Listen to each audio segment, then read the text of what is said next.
Irrigation is a water enema that can be used for emptying the bowel if the stool is relatively firm. You can only use this method if your stoma is created from the very last part of your large intestine. You must never start using irrigation without having prior advice and training from a stoma care professional. It is recommended that training can begin no sooner than 10 days after surgery.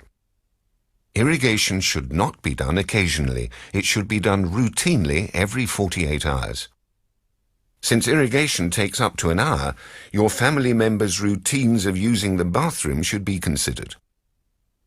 To perform the irrigation procedure, you will need an irrigation bag to contain the water for the irrigation, a cone to be inserted in the stoma and lead the water into the stoma, a regulator to regulate the flow of water into the stoma, and a sleeve to be attached to the base plate and lead the evacuation of feces from the stoma to the toilet. In the following, the irrigation procedure is demonstrated when normally using an ostomy bag that is attached to a base plate by a plastic coupling.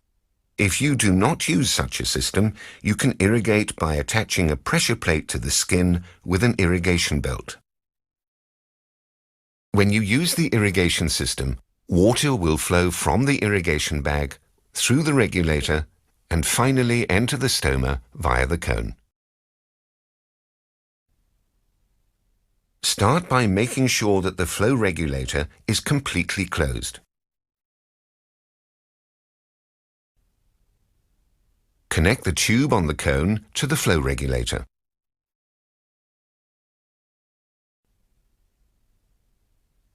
Fill the irrigation bag with approximately half a litre of lukewarm water.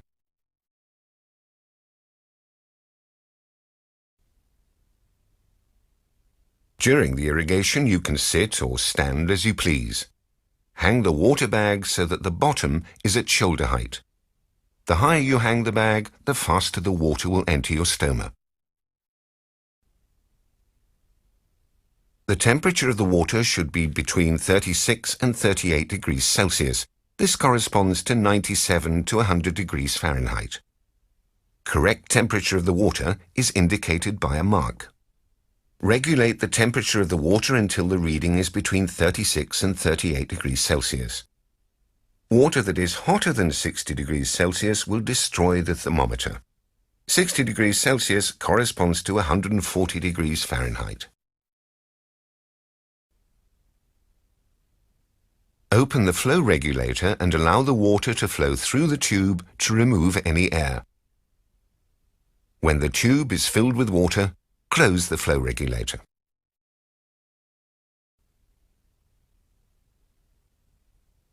The sleeve is connected to the base plate as follows. Ensure the lock ring is open.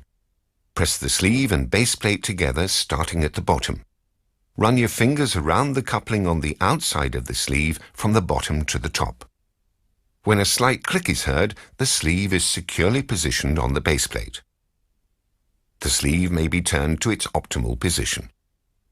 Then close the lock ring. When you hear a click, the sleeve is securely locked to the base plate.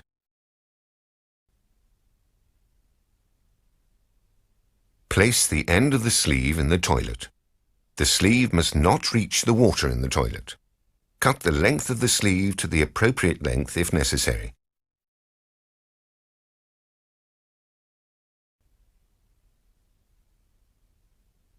Now gently put your finger into the stoma to feel in which direction the cone should be inserted in order to follow the intestine.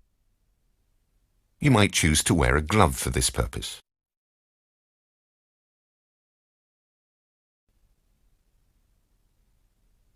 If necessary, lubricate the cone with water before use. Then insert the tip of the cone in the stoma through the top of the sleeve. Keep the cone in the right position in the stoma with one hand. You might want to wrap the top of the sleeve around the tube to avoid potential soiling. Open the flow regulator slowly.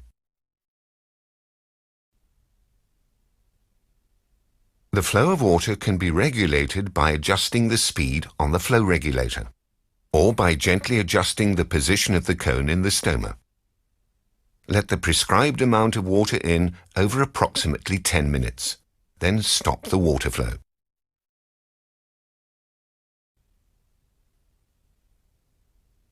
Inside the intestine, the water will provoke peristaltic movements, forcing the intestine to empty feces and water.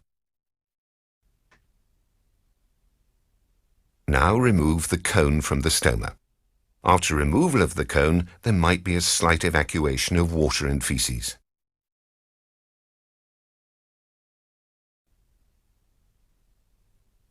When you've removed the cone, roll the upper end of the sleeve and close the sleeve with the clip.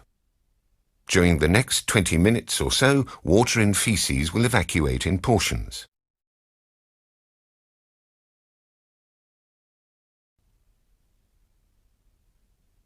For the intestine to evacuate completely, wait another 20 minutes or so.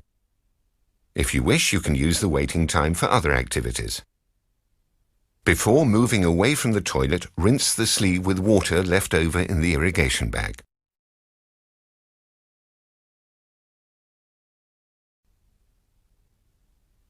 Ensure that the bottom of the sleeve is clean before folding it up. Secure it with a clip, such as a clothes peg with a spring. You can now freely move around.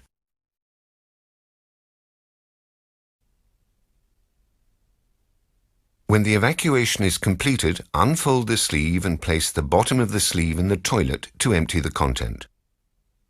Remove the irrigation sleeve by unlocking the lock ring and gently pulling the tab upwards and outwards.